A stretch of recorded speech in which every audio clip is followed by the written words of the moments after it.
Saying yes while my heart was shattered. How honoring my husband's life became the beginning of living mine again. Hello, reader. It's been a while. The thing about grief is that the foundation of your life no longer feels steady, and the illusion that it ever was has now been exposed. And that giant spotlight shining on the rubble feels overwhelming, uncertain, unsafe. In fact, nothing feels safe anymore because we now know the truth that this whole life is only an illusion of safety.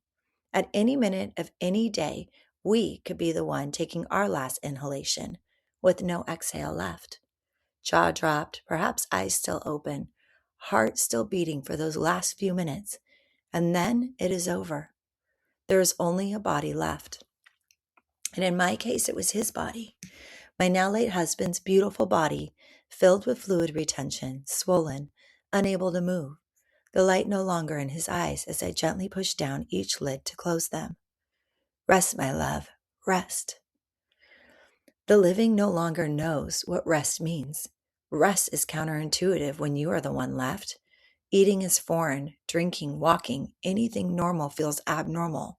There isn't 1 second, not even one, when you're not keenly aware that your foundation has been bombed and you are bleeding out with no insight in how to make the bleeding stop.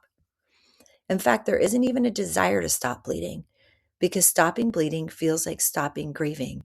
And no one ever wants to forget, not a single second, what it was like to have that person here on earth.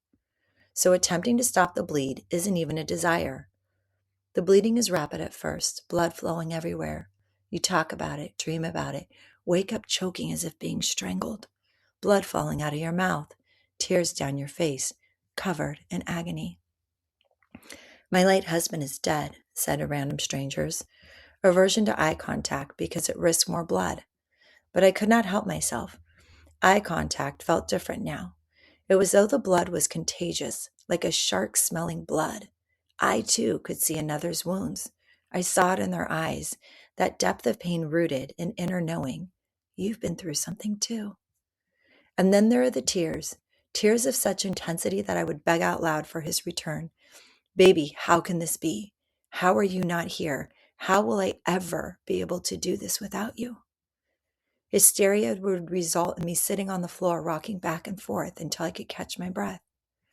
The brain is like scrambled eggs. Not yummy, fluffy eggs, but eggs with shells that don't smell right, that keep falling out of the pan, or overcooked with such grit that it feels as though the pan will be ruined. My brain didn't work.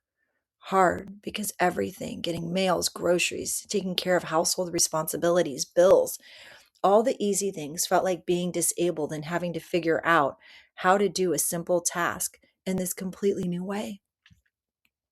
2 weeks after his death, I began to shut down. In therapy, we call this agoraphobic, when the world outside your home feels intolerable, unsafe, impossible to enter.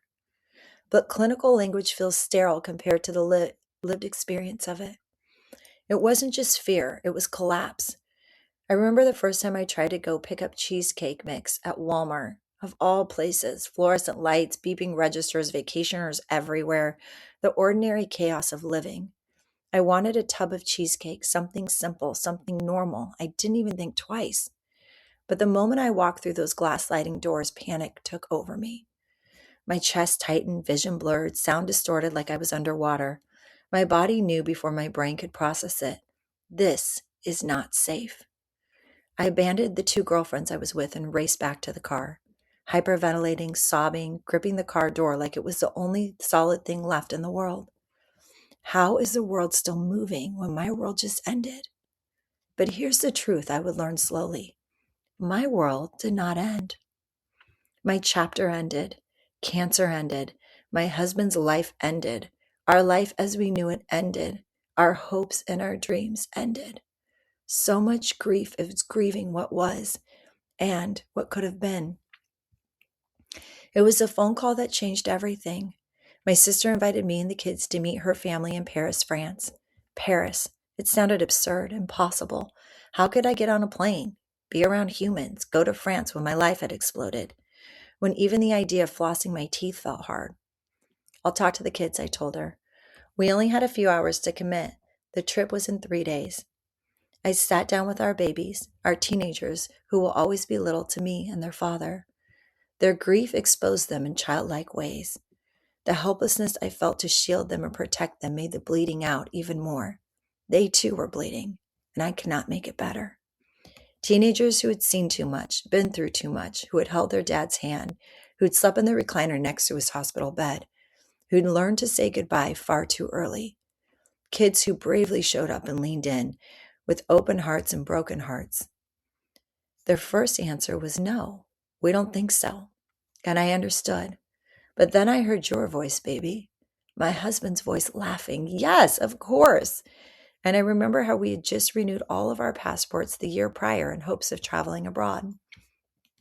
I thought about the many trips he had took and taken to France and all over the world. I thought about his fight for life, his willingness to keep saying yes to living despite his illness. Chemo bag at volleyball games, active infection, but still going to the Dead and Company concert, visiting his roadie buddies whenever he felt remotely decent, spending his first disability check on an electric bike because we loved riding together, even though his body was no longer able to. The way he still tried to care for us, still said yes to every ask of our children, even when his body was in for the fight of his life. Yes, I said out loud, that will be our duty, to honor your father's life. We will say yes to every invite, yes to living. Our bodies and our brains will protest, so we will create a boundary. Yes only needs to be 10 minutes of immersion. And after that, we can leave, we can change our minds, we can go back to the hotel and cry if we need to. But we will say yes. And I made up my mind, and in that moment, I could see him smiling down. It's been 9 months now. My brain has finally turned back on. My grief is integrating. My life has been lived amidst the day-to-day chaos. So many miracles, so many stories. My yes is to continuing to live while I grieve big. The gifts are starting to come back.